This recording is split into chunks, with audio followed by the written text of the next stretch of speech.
It's 1979. You're flipping channels and see the Hulk, Spider-Man, and even a motorcycle-riding Captain America, all on network TV. But just as CBS was on the verge of building a Marvel universe decades before the movies, it all fell apart. Why did these shows vanish? And what did we lose when the superhero network buried its own future? The Superhero Network.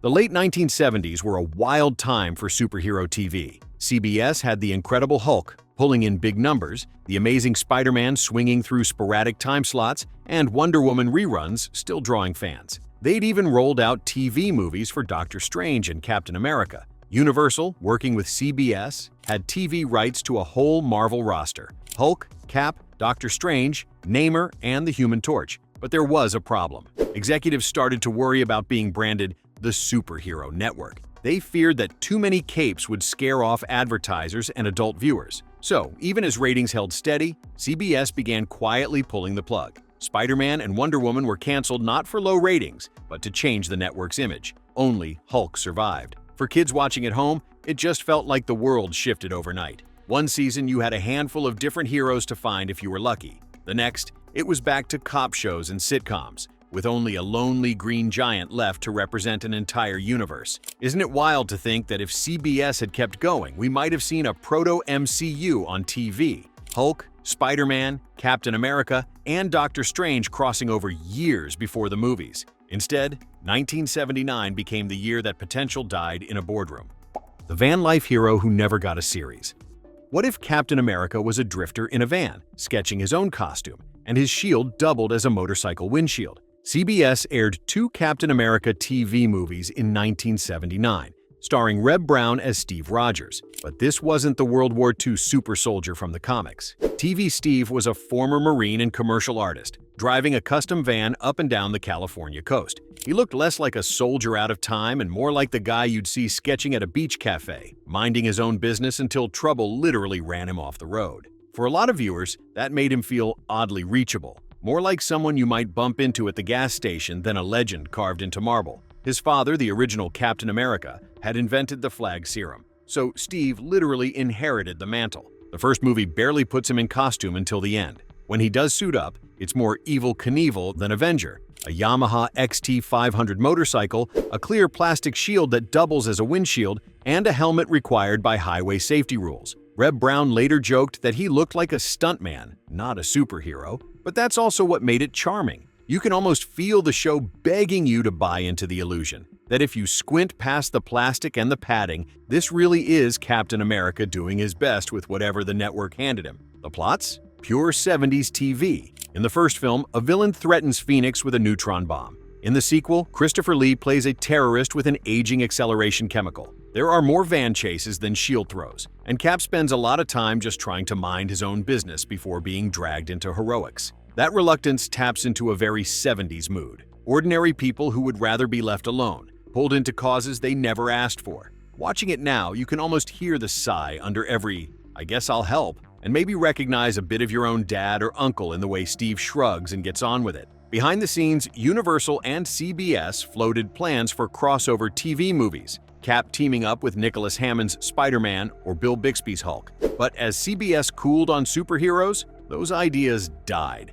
The ratings were okay, but not enough to justify a series. Today, these movies have cult followings. Reb Brown's earnest performance, the low-budget stunts, and the oddball 70s energy have made them beloved in a so-bad-it's-good way. And some of Steve's traits, being an artist, riding a specialized bike, eventually made their way into the comics. It's a reminder of how even a flop can leave fingerprints on the future. DC's lowest and funniest point.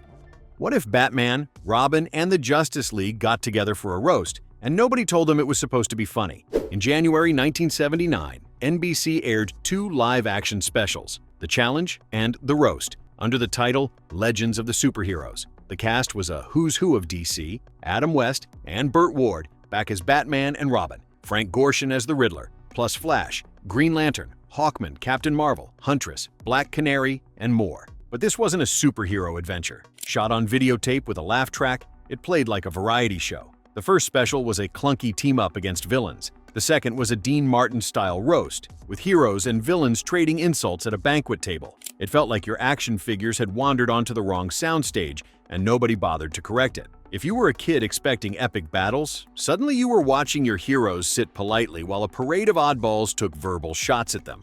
Production cut every corner. The same park and soundstage were redressed for every scene. Costumes looked like Halloween rentals. Adam West later admitted he regretted doing it, saying the low budget made the characters look even sillier. For fans who adored his Batman, that stings a little. You can sense a man who had once helped define a generation's idea of a hero, now forced to smile through material that treats those same heroes like a cheap punchline. The result? A campy, awkward, and now legendary disaster. Heroes sat at a dais while villains mocked them. The roast format was so bizarre that it's become viral meme material. Overweight heroes, bad flying effects, and jokes that land with a thud. At the same time, Marvel was trying to go serious with Hulk and Cap. DC let this full-on farce hit prime time. It's now a time capsule, the last gasp of camp before superhero TV got serious in the 80s and 90s. Clips from Legends of the Superheroes still go viral for their sheer oddness. Yet if you watched it live, there's a weird, stubborn affection that never quite goes away. It's the kind of thing you and your friends might have mocked even then, but you still remember exactly where you were sitting the night Batman got roasted on national television. Turkish Superman, the bootleg Man of Steel.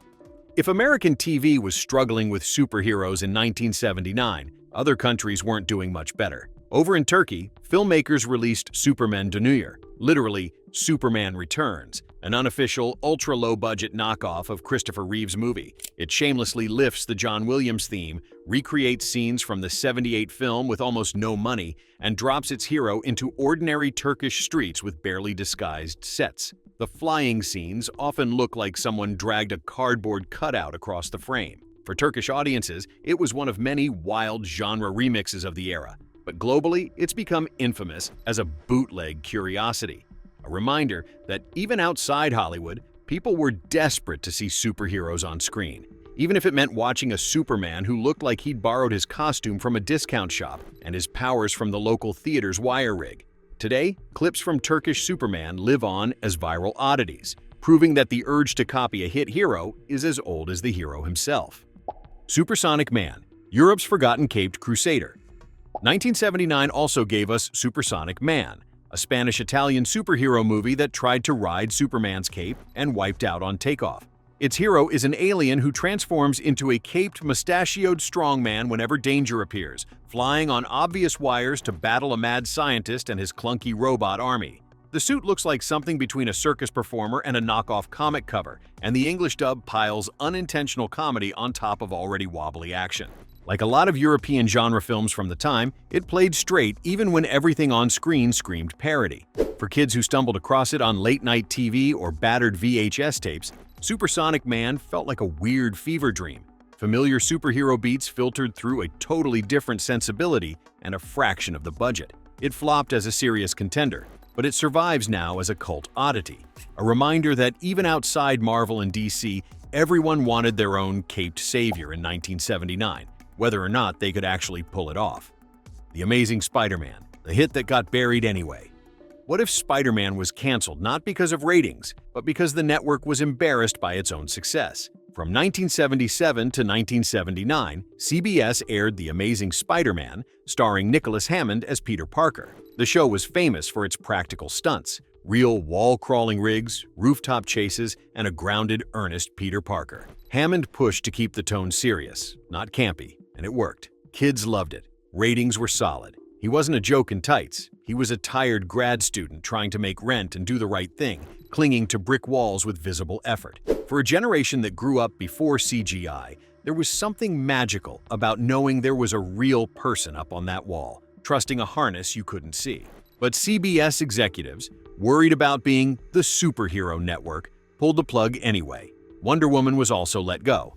Only The Incredible Hulk survived. Spider-Man didn't flop with viewers. He was buried by boardroom politics. If you were a kid, you never heard that explanation. One year, Spider-Man just stopped showing up, and you were left wondering if you'd imagined the whole thing during a sick day on the couch. For many Gen Xers, Spider-Man was a show you caught in random reruns, sometimes as standalone movies. The memory of seeing Spidey swing across a real skyscraper or watching him outsmart crooks without CGI stuck with you. It's a perfect example of a hero who was killed by the system, not the audience. 1979 is the graveyard where the first attempt at a shared Marvel/DC TV universe lies buried. But it's also the compost that modern superhero media grew out of.